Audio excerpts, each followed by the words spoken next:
Benvenuti viaggiatori, io sono Fleur de Lis e questo è il mondo delle fate.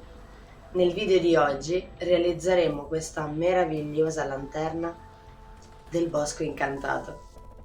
È veramente stupenda. A fine video vi racconterò di come è nata l'ispirazione per questo incredibile progetto creativo. E adesso iniziamo il nostro viaggio.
Per il progetto di oggi volevo realizzare una creazione che mi riportasse alla mente il mondo magico delle fiabe e dei cartoni animati, pensando come potesse essere una lanterna all'interno di un bosco incantato.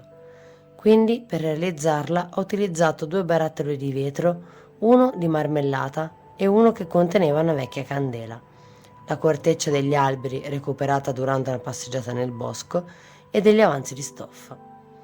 Non avevo un progetto bene definito in mente, quindi mi sono accesa un incenso, ho messo la mia playlist preferita di musica della Disney e ho lasciato che fosse la mia creatività e la mia immaginazione a guidarmi, lasciandogli completamente le redini.